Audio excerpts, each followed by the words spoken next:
Hello, everybody. I hope everything is fine.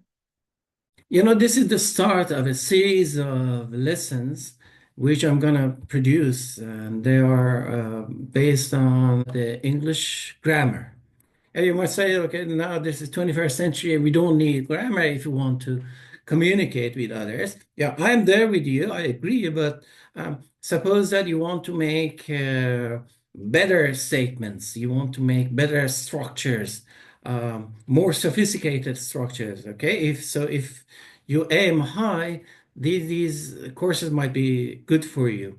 I really understand that watching films, listening to music in the target language, right now English, is a very good way to learn, and I really agree with that. But the thing is, academically speaking, if you know the deep structures of any language, then you'll be able to produce them in a much more sophisticated way, in a better way. And I'm going to help you achieve that. So I suppose that these lessons would be beneficial to EFL students, those who are studying in universities, those who are studying English as their major subject in universities. Okay, they have to master the English grammar completely. So this is good for them. This is also good for my compatriots, Iranians, who want to have a better understanding of English grammar. But by the way, here I have to also add here that the way I look at the English grammar is a bit, or at least I would say, might be a bit different from other grammarians. Mine is a mathematical vision towards English grammar. So we start with basic rules. It's very interesting that the basic rules, there are not too many of them. So it means that if you master just a few, there are not many of them, just a few grammatical rules perfectly, if you master them perfectly, and if you can apply them all together, then you can create any structure. And mind you, anybody who is learning a language, any language, English, one of them, anyone is able to produce something new, a structure which is absolutely new in the whole history of the language.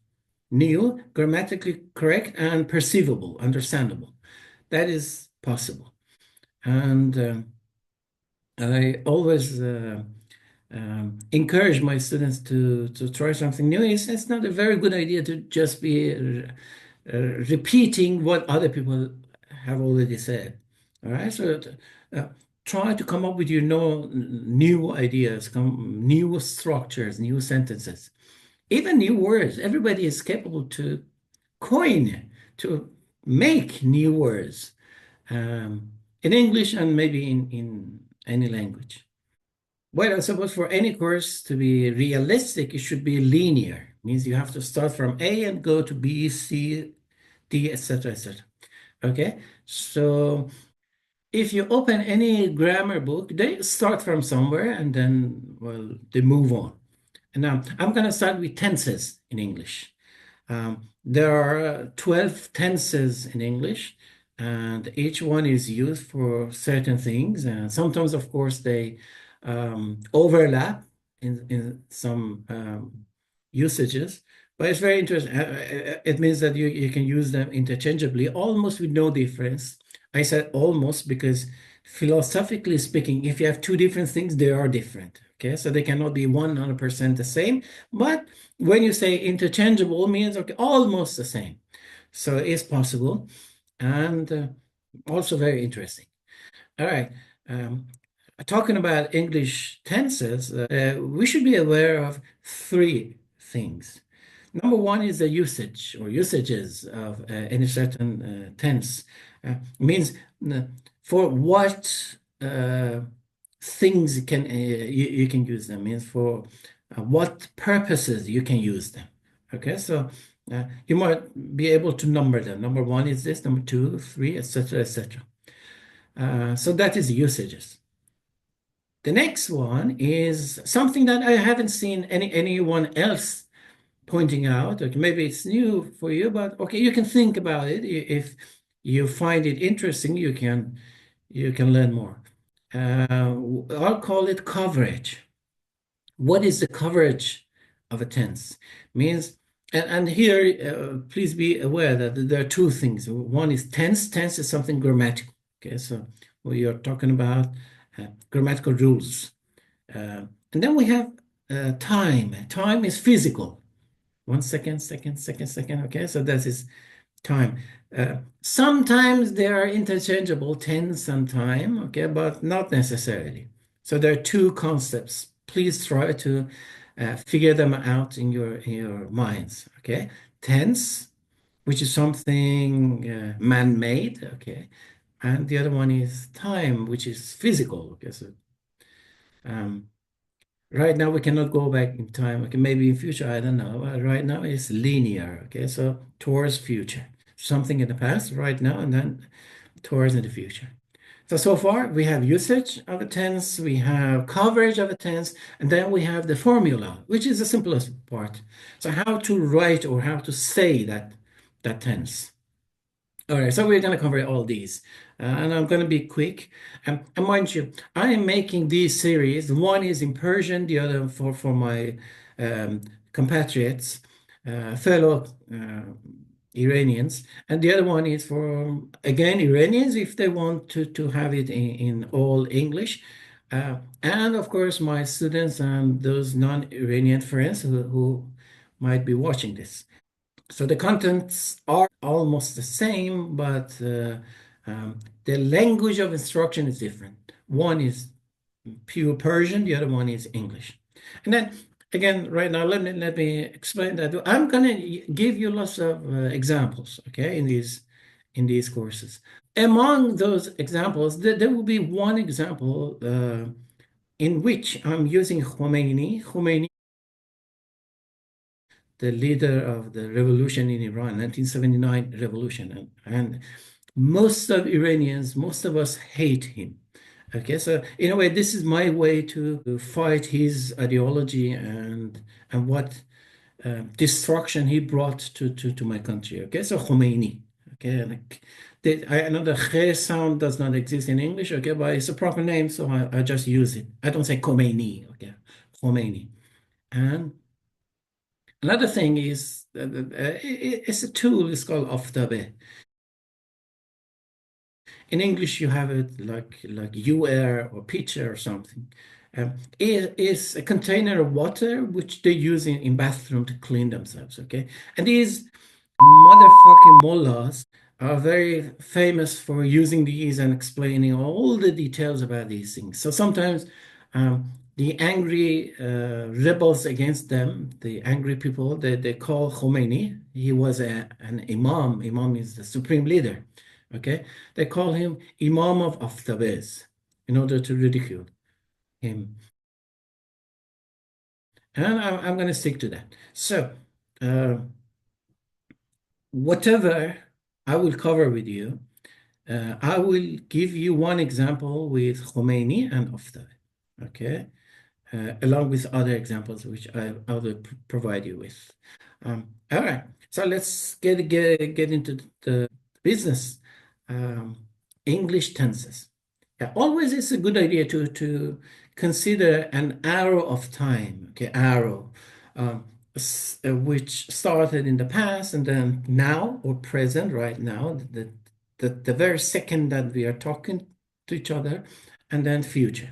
So we have past, present, and future, three, okay? Each of these is subdivided into 4 parts. It can be simple, so it can be non-simple, which is complete or perfect. So it can be simple, it can be perfect, it can be progressive, and it can be a combination of perfect and progressive. I would call it a 2 plus 3, perfect, progressive.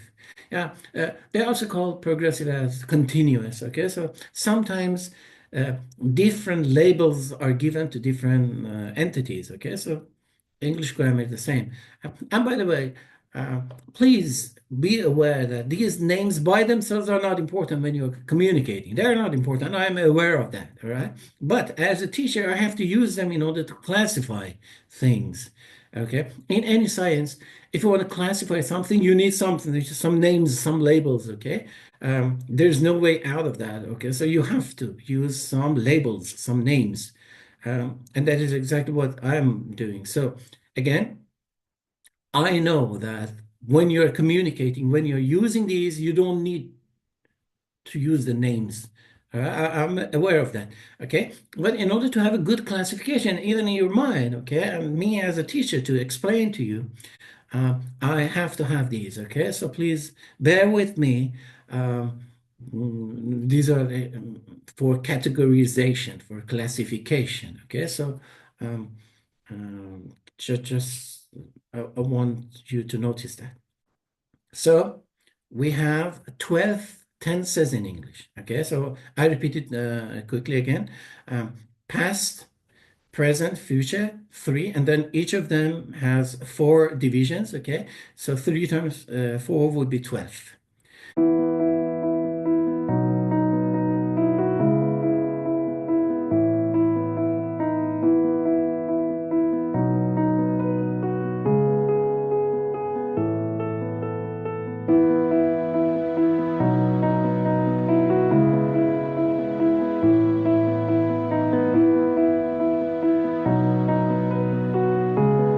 Now, the concept of coverage, let me explain a little more. For instance, we have this tense, which is, I suppose, the mostly used, present, simple, or say you can say simple present. Okay, so again, the names, different grammarians use different ways to explain them. Okay, so simple present or present simple. This basically can deal with scientific rules. Okay, so if you want to explain, if you want to make a sentence about something which is a fact, a scientific fact, you can use that. For instance, you can say the Earth orbits the sun.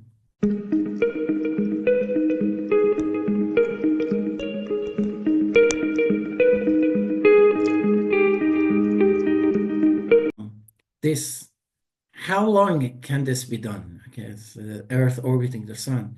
Now, the age of Earth is about 4.6 billion years with B. And there is going to be like this for about 5 more billion years. So a cut of time, okay, a range of time, which is about 10 billion years, can be explained with simple present tense. So you see, this simplicity doesn't mean it's short or long. It doesn't, not at all. Okay, so please don't be intrigued by these names. Okay, so simple present can be used.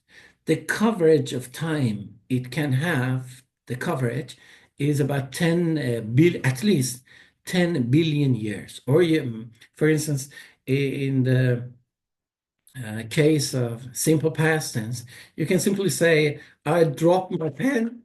This is one way, okay? So 1 second, half a second. Or you can say the universe was created about 14 billion years, 13.8 billion years ago. Okay, so the coverage is huge. It can be just 1 second. It can be about 14 billion years. And the name is simple past. So this is the coverage, okay? So you can do this almost for exactly for every tense. So this might define the how much you can use the tenses. So we can say that some tenses are used more than the other tenses. Okay. Now let's very quickly start. I'm going to start from simple present and then move on to least frequent tenses. So again, if you open a grammar book, okay, they might start, maybe they will cover all the present tenses and then the past tense and then future. Okay, this is one way, which is absolutely okay.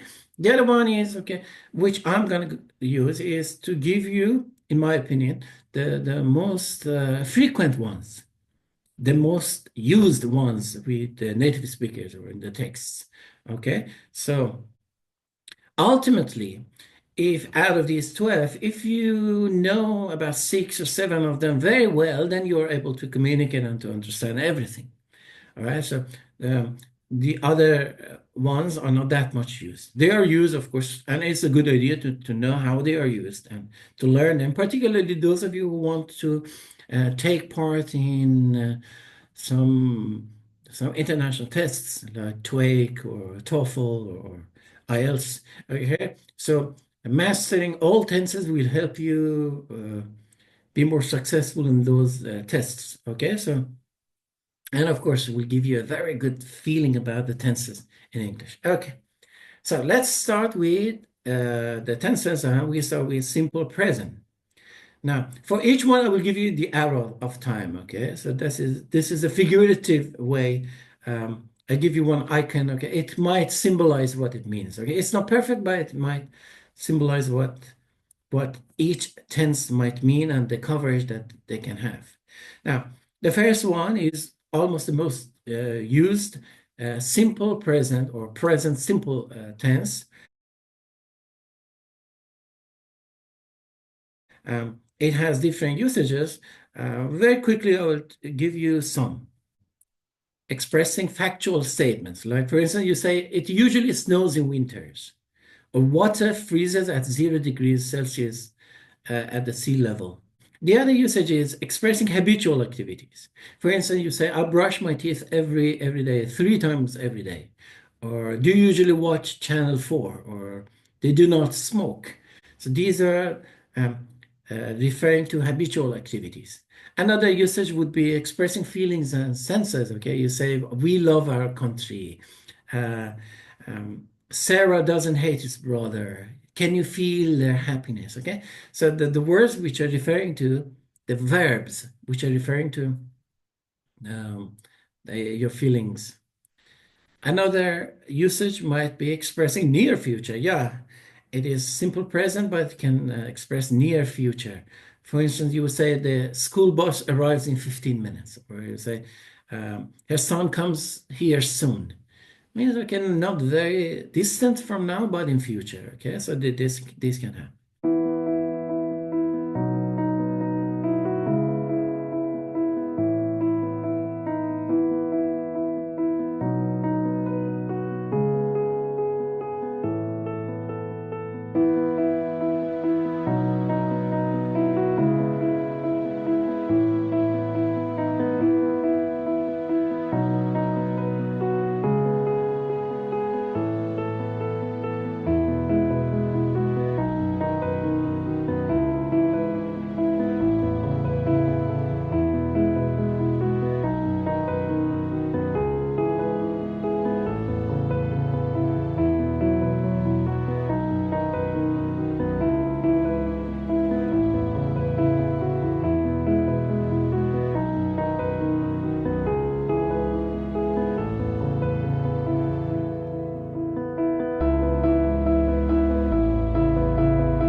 These are the most important usages of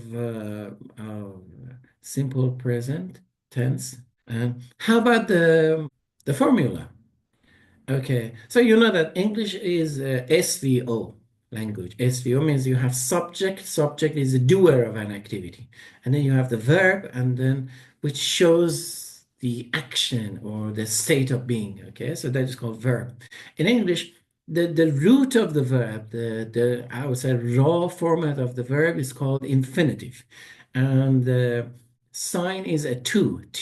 So you have, for instance, to play, to eat, to sleep, etc., etc. Okay, so to. Now, and then of course you have verb, etc. This is a simple format of a sentence, a very short, simple sentence in English. SVO, subject, verb, object. And you can use it in simple present exactly. Just drop the to before the verb and put it after the subject. Okay, so to eat, I eat lunch every day. okay? The only exception that you have is when your subject is a third person singular. Means it's a singular noun or one of these, he, she, or it. So when you have one of these as your subject, you need to add s or es after your verb. Okay, so I go to school every day. He goes to school every day. Okay, so that is the difference. I eat lunch. She eats lunch. Blah, blah, blah. Okay, the rest of the sentence. Okay, so again, this is one, let's say, exception, and exceptions in English, there are very few. Okay, now let's get to the example of Khomeini and Oftabe. Okay, since he loves these things a lot, we can say Khomeini loves his green Oftabe more than he loves his brown one.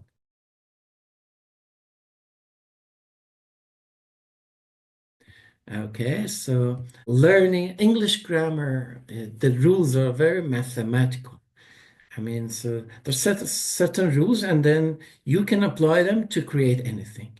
Okay, a very, in a way, you can say there is a very strong algorithm to enable you make new structures. Okay, we'll get to some more details later on. English grammar is very mathematical. Even you can use numbers, okay, add some numbers. That's very, very amazing. All right, the second tense which we're going to cover is the past simple or the simple past tense. Now, if you remember the hour of time, if right now is now, anything happening before now, one time, billions of times, okay, close to now, very far from now, okay, all of them can be expressed by past simple tense. Okay, so the coverage of this tense is huge. It's almost like simple present tense. Okay, so it can cover a lot of things. So in a way, this is after the simple present. Maybe this is the most used tense in English. Shows an activity or state of being happening before now. So again, it's not important if it was just one time or two times, or if it is close to the present now. So you can say, I dropped my pen 1 second ago. You can say the universe was created or came into existence 14 billion years ago. Okay, so the distance is not important. Uh, Simple past tense. Now, so far so good with the usages and the coverage. The other one is a formula. Now, how you can make it? Remember the infinitive, the raw form of verbs in English. Okay, so you say to go. I go to school every day. You can say yesterday I went to school. Okay, so instead of go, you say went. Now, there are two categories of verbs. Number one is those who are regular. If they're regular, you just add D or ED after the verb to make it past. For instance, you say, I wash my hand every day. I washed my hand, washed, ED, yesterday. He travels a lot. He traveled to Mexico last month. Okay, so you add ED. Many of the verbs are like that. Okay, so you just need to add D or ED to the end of the verb, and then you make it past tense. Now, there are some other verbs which are irregular, means we have to memorize the past form. I will give you a list of the most important, the most frequent. Again, if I say important, it doesn't mean the others are not important. Okay, it means that they're used maybe more. All right. So in a way, we don't have absolutism in language. We don't have absolutism with humanity. Okay, so we cannot say this is the only way you can look. No, no. All right. Everything is almost relative. So when I say this is the most important, it doesn't mean the others are not important. Or if it is simple, the other. All right. So please be aware of these. Definitions are relative. in language, if it is not physics, even in physics, sometimes you have relativity, Einstein's relativity. Okay, so nothing is absolute, maybe, at least in humanity. So we have absolute zero, okay, in physics. Okay, I know what you mean. All right.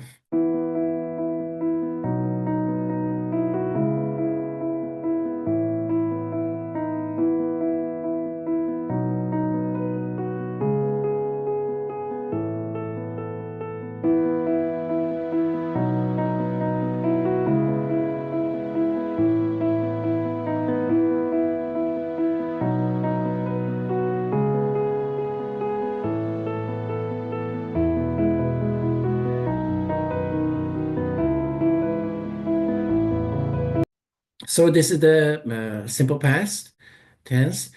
As an example, with Khomeini, I can say, last night Khomeini dreamt a gold aftabe, or dreamt of a gold aftabe.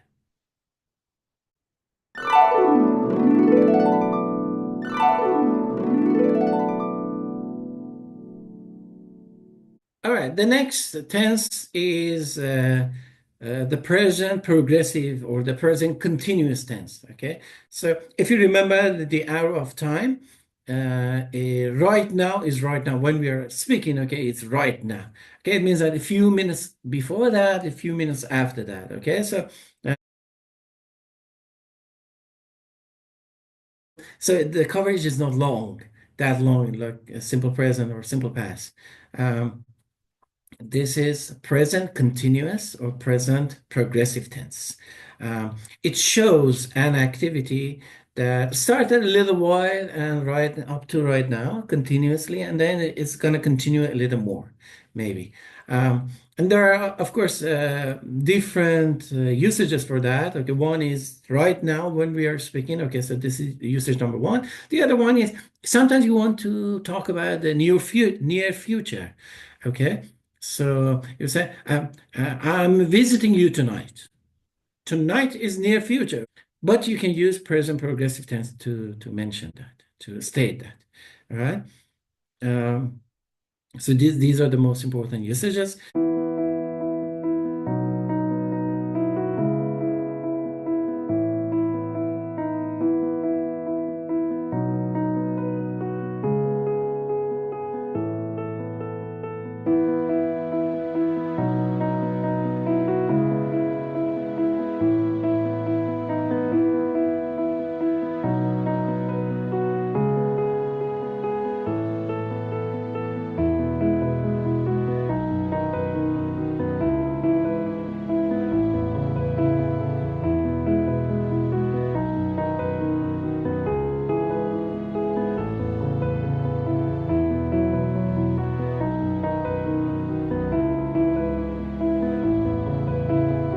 And how you can make it, the formula, subject plus to be.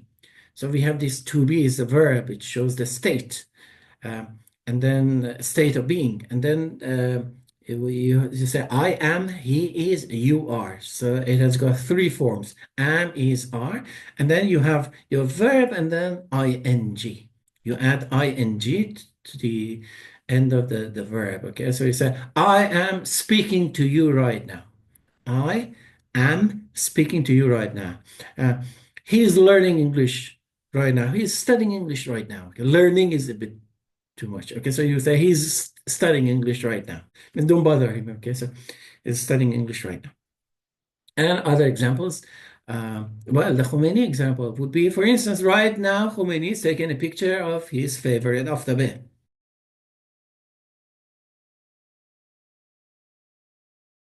All right, the next tense is the present perfect tense.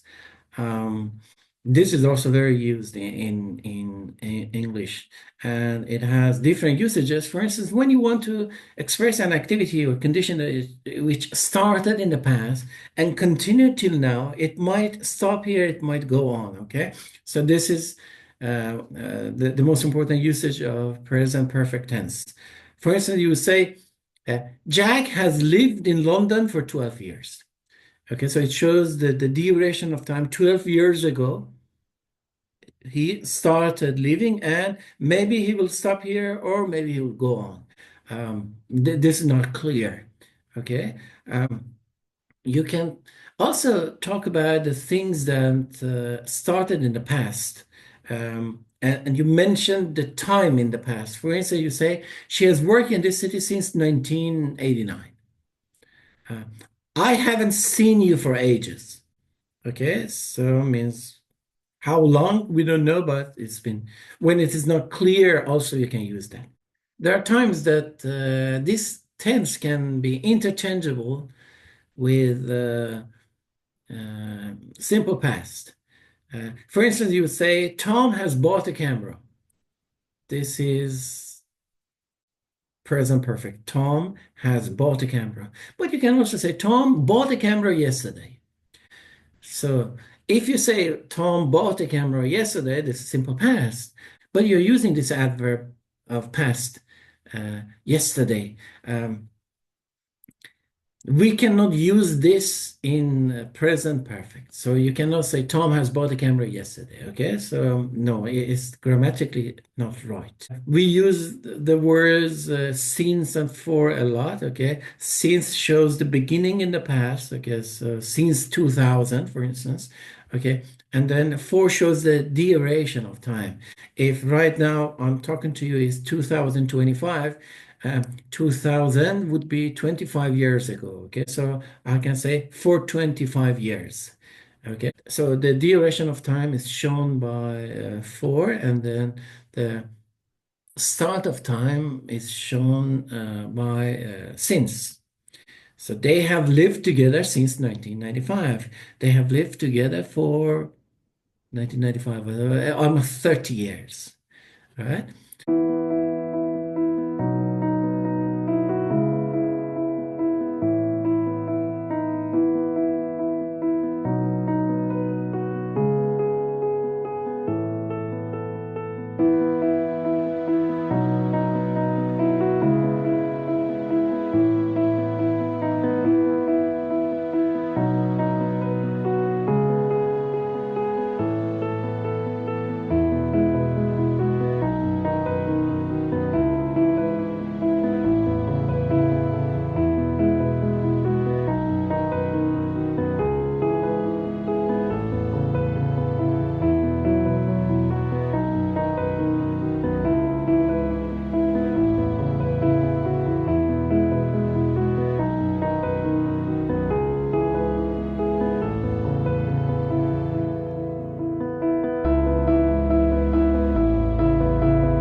Okay. Now, how you make it, the formula of this tense is you have subject, and then you have or has. You use has when your subject is third person singular, okay? Any singular noun, or he, she, it, okay, the subjects. Then you need the past participle of your verb. You remember when we covered simple past tense, I gave you a list of verbs. The regular verbs, you just added D or ED after the verb, and then you had irregular verbs.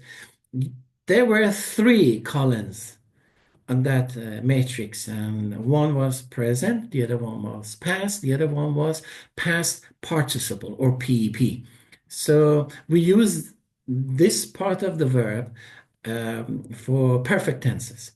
Okay, so the formula of present perfect tense is subject plus have, has, plus PEP, the third type of the verb, past participle. Now, For the example of Khomeini and Aftabe, you can say Khomeini has just bought a new Aftabe.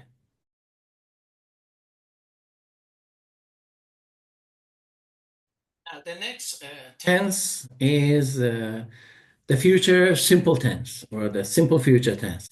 Again, if you remember the hour of time, if it is now, anything happening after now is can be described by future simple. Okay, so again, this is used, the coverage is a lot. Okay, so it can be from 1 second right now, okay, till the eternity, till the end of time. Okay, so you can use this uh, tense for many purposes. Now there are two forms of this tense. One is used with will. So will is a helping verb or an auxiliary. Auxiliaries, there are a few verbs which help us change the things in English. Okay, so more on that later. You want to make this tense, you have subject plus will plus the raw form of verb, okay? Without to, infinitive without to, plus the rest of the sentence. So you have, I will see you tonight. He will uh, buy a ticket for whatever. Now, there's another form if you want to show the previous intention or more, if you want to show more intention in what you say, you can use to be going to. Okay, so you say, I am going to visit you tonight. Means I have this intention to do that. Okay, then my friend can say, I will come with you. Okay, so that is, I thought about that, but he didn't. Okay, so a little difference is here. Um, Subject plus to be plus going to. Okay, so I'm going to see you. He's going to see you. We are going to see you tonight. So again, simple future tense is used for mentioning something which is happening in the future. All right. Now the Khomeini example.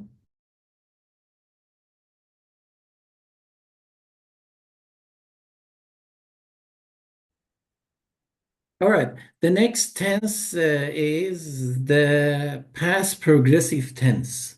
Um, it shows that, so it's past, so it happened in the past. It shows that something was in continuity, or something was happening when it was interrupted by something else or with something else.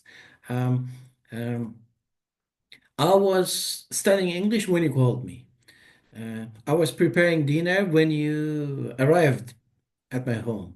So something in action when something else interrupted it or just cut or inside it. Um, yeah. It's a very useful tense, one of the most used tenses in English. You want to express that you usually need another tense to show that, and it's either a simple past or another past continuous. For instance, you say, while or when you were watching TV, I was studying. So two things simultaneously happening in the past.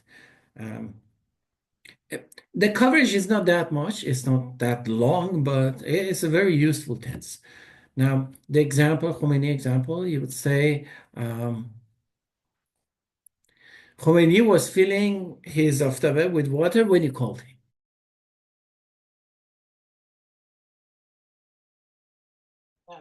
The next tense is past perfect tense. Um, it means that something happened before something else in the past. Now, some people think when you say perfect, it must be very far. No, you see, the distance from now is not important. It's just the order of things. Yeah. So we have two things in the past. Usually we use one of them with simple past, the other one with past perfect. The past perfect is a bit farther away. It is farther from here. All right. So For instance, you can say, I had bought that new car when you offered me to buy yours. Okay, so it means you offered me, you gave me something, you want one offer, and then, but before that, I had done something else. All right, so something, an activity was done before something else. Is the coverage is not that big, but it's a useful tense. Okay, so past perfect tense. Now, as always, I show it on the arrow. You can see that something happened before something else. Okay, and again, the distance to here is not important. To right now is not important at all. Okay? You can be thinking of just 2 seconds from now in the past. The 2 second far would be past perfect. The 1 second far would be simple past. Okay, so distance is not important. Okay, now the time for Khomeini and Aftabe. Khomeini had lost his favorite Aftabe before he ordered a new one.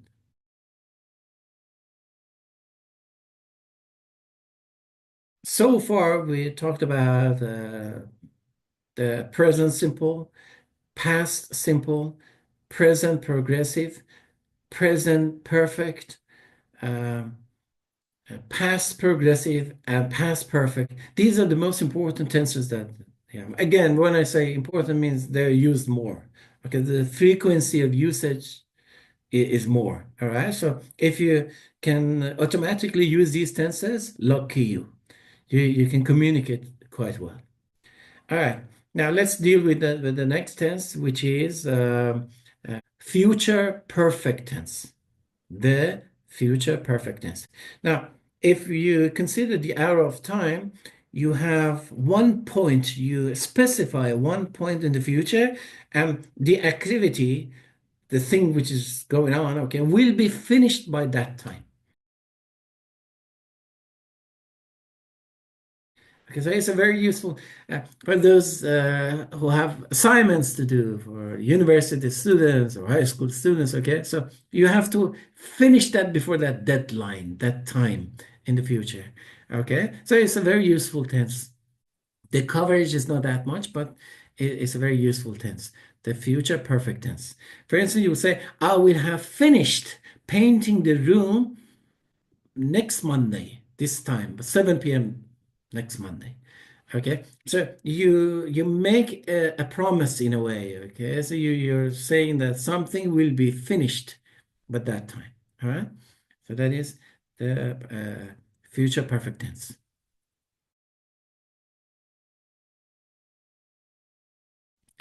Um, Now the example of Khomeini and Aftabe. Khomeini will have filled this Aftabe with water before you say hi.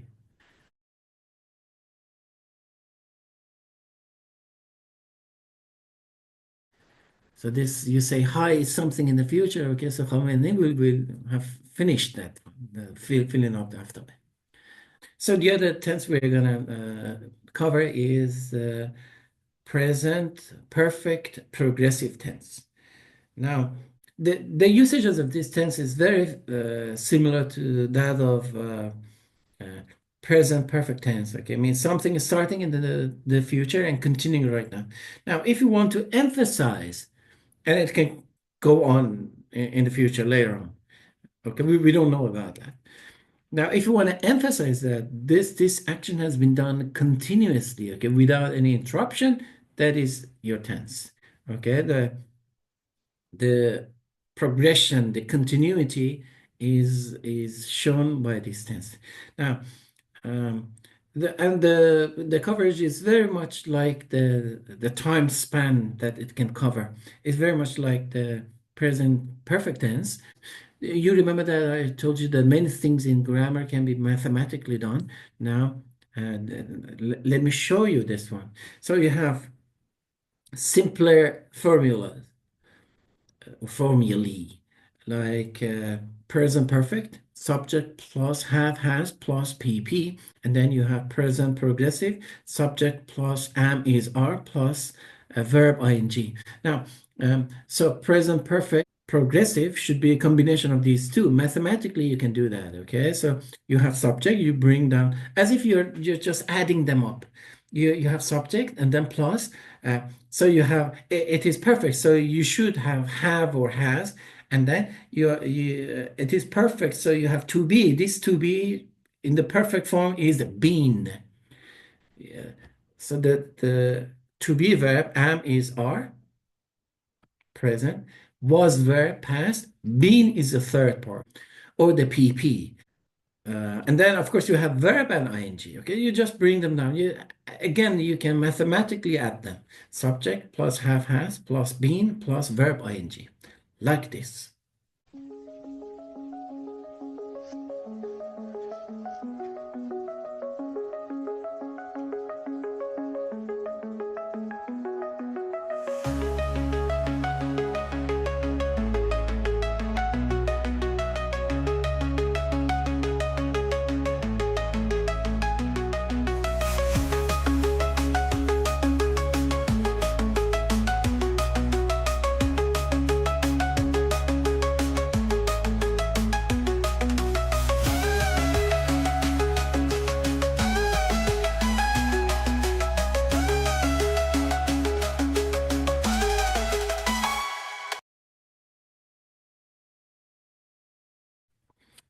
And now the Khomeini and Aftabe, you can say Khomeini has been comparing this Aftabe with this Aftabe since he was 60 years old.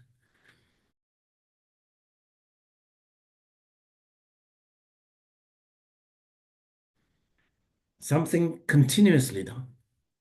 Now, the next tense is the future continuous tense.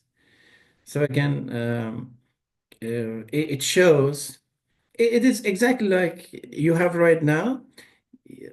If you have present progressive, it is around now. Now, if you can move this now to future, whatever you will have in future would be a future progressive tense. It means that you'll give a certain point in the future and something is being done before and around that time.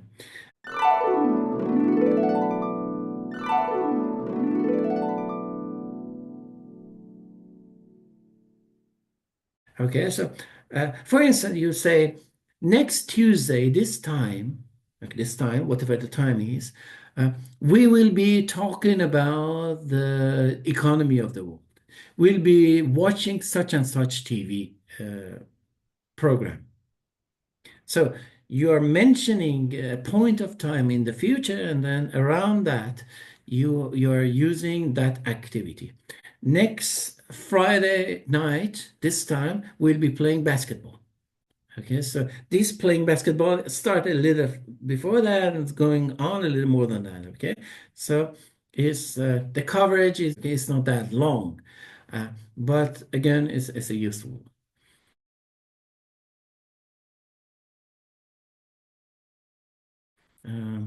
The Khomeinian of the Bay, you can say next week this time, don't bother. Khomeini will be filling up the of the Bay in the bathroom.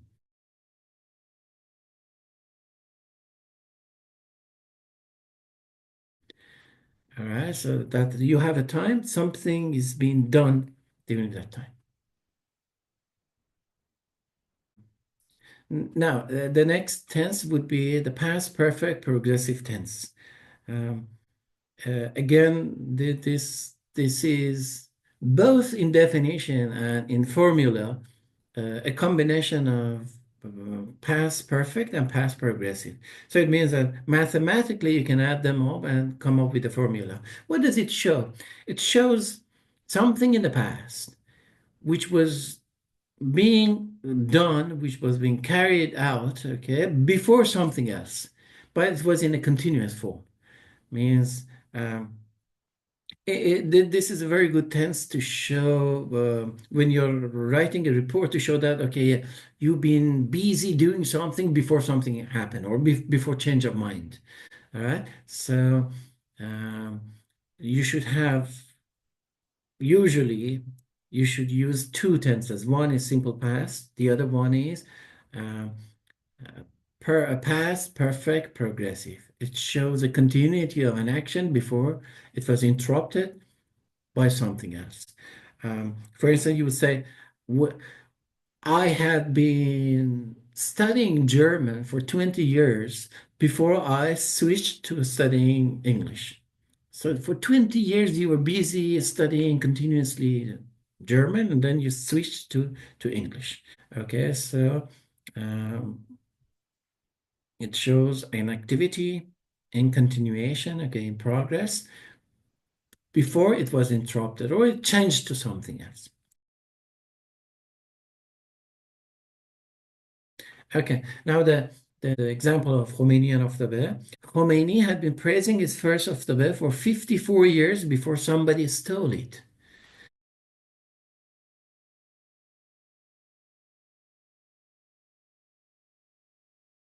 Okay, so it means that okay, for 54 years, Khomeini loved his Aftabe. Yeah, this is what they usually do. And then somebody stole it after that. Okay, so interrupted that. Very well. Now this is the last tense, the 12th tense. In English that we are going to cover is, and this is present perfect progressive tense or present perfect continuous. There's different names. Again, it is the adding. It's the sum of number two and number three. The future perfect, both in usage and in formula, of course. Um, uh, it is both perfect and it is progressive. It means that something in future, before something, you give a point of time in future, and something will be continuing in action before that, or when it is interrupted with that. Um, the the continuity of the nature is important, okay, and that it will finish by that point in future, or maybe it will go on. We don't know.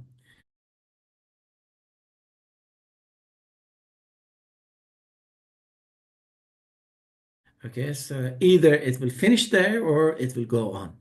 Um, for instance, you would say, next Tuesday, I will have been working on this project for 10 years. So if you have calculated everything, if you have the records of what you have done, you know that, okay, next Tuesday, next whatever, uh, will be the 10th anniversary. Okay, so, and that you have started maybe in the past and maybe in the past, okay, we don't, uh, it's been continuing till that time, maybe finished then or maybe continuing on.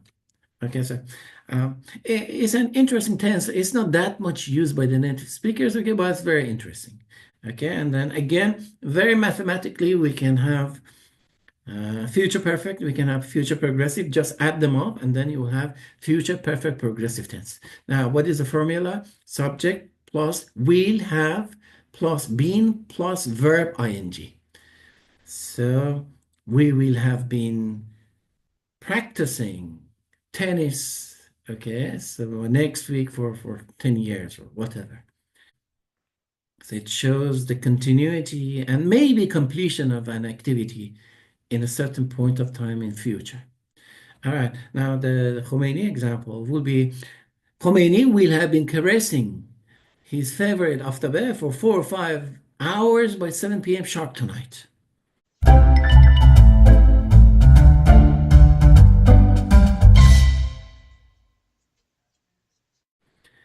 Okay, so caress means to pet, to like. Okay, so he's been doing this for 4 or 5 hours. And this is what they like.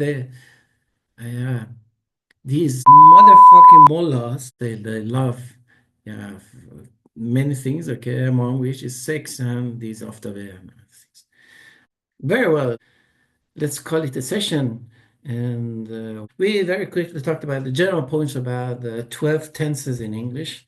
There are some certain details that I did not cover. If I have other lessons about these, okay, we might be able to add some more details, but it's a very good idea to know the basic things, the generalities, and then based on them, uh, come up with new ideas and learn details, more details, more details. So I really recommend to learn the basic things, the most important ones, and then build more details on them. In my opinion, this is a very good strategy. Now, okay, some are so good with the 12 tenses in English. I will give you a very quick review of the tenses and the examples that we covered. All right, so all the best and see you next time. Goodbye.